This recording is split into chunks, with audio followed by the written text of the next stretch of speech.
What up? It's Jimmy from odds.com. This is a clip from our big NCAA basketball show. If you want to check out the entire show, just hit the link at the bottom of the screen. It's available exclusively on odds.com, minus 110. All right, Max, we are in business. One final game on your card. You're coming off a beauty 8-5 day plus 2.51 units. You are very close to getting back over the 20 unit plateau, which you were over before. And we head over to the WCC. We go west. 9 p.m. Eastern. The Pacific Tigers 5-1, 2-0 in conference at Pepperdine Waves, 5-6, 1-1 in conference. Firestone Fieldhouse in Malibu, California. Let's see what we can get, Max, from a market standpoint, or at least get the conversation started. And it starts with Pepperdine opening up as 1.5-point favorites. That quickly moves to 2. Then it moves to 2.5. And now we see our first couple threes, a few threes on the board for the Waves. Start with Pacific. They've won 4 straight. They're coming off a 58-49 win at home over Loyola Marymount on Sunday. It was their lowest offensive output of the season, but it still resulted in a win. They shot 47.6% from the field, 33.3% from 3, which is slightly higher than their season averages. But they turned the ball over 21 times, and that is unlike them. Even after turning it over 21 times in their 6th game of the year, they only average 11.5 a game. Leading scorer Dennis Jenkins went for 18 points. He has scored in double figures in all 6 games this season. Forward Jeremiah Bailey scored just 4 points in the win, dealt with foul trouble. He's averaging 12.7 points and 8.2 boards. Now let's go to Pepperdine. Snapped their 3-game losing streak with an 80-65 win at home over Portland. Just make sure I did that right. Yes, okay. Over Portland, 6'8 junior Kessler Edwards had a big game. 21 points, 9 boards. He averages 17.3 points and 6 boards a game. The only other players averaging double digits are senior Colby Ross, who does so much at the point guard position. 16.7 points, 7.5 assists. The Waves hit 46.7% from the field, but they struggle from 3 mightily. Very interesting stats. They have 46.7 from the field. That's nice. 29.8% from 3, which is bad, but are lights out from the stripe.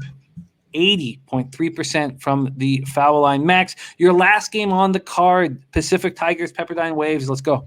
Listen, Jim, excuse my language, but fuck those Malibu SOBs from Pepperdine. All right?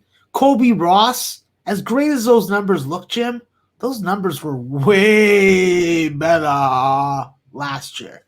Okay? Colby Ross, listen, there's no doubt that this kid plays better when he has to do less offensively for this team and he can distribute and facilitate that offense. I think that in this matchup against Pacific, though, this is a Pacific team that wants this game. This is a Pacific team that is finally getting healthy. James Hampshire saw some minutes. Jabril Noel Price saw some minutes. Gervais Green is getting worked into the rotation. This is going to be a very deep, talented Pacific team, and I just don't know where this line is going. If it's at 3 right now, Jim, I may have to ask you to wait on giving me Pacific because I may get 4 or I may even get 5. But a lot of people that I respect are going to be on the other side of this game. And there's probably only 3 people that I respect when it comes to college basketball. Actually, 5. But I'll say this. Pacific had 1 road game. I believe it was against Nevada. And I don't think that they did very well in that game. I think that with Nevada, that's a team that does some of the things that Pepperdine just doesn't do well. They don't have the type of skill that can really guard you hard and force some of those turnovers that we've seen Pacific have trouble with.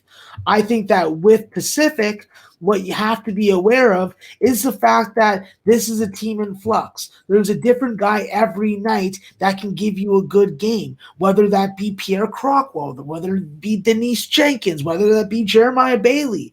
This is a very unselfish team. This is a team that plays hard-nosed defense. They play like Damon Stoudemire did. So I think that when you look at the additions that they made to this lineup, Jordan Bell from Loyola Marymount has been miracle. The guy can take it outside. The guy is strong and physical and not easy to move inside. And then with Brock Finstein, he's just been fantastic. I'm surprised that this guy has been as vocal on the court as he has been. He brings these guys together and snaps them into freaking mode.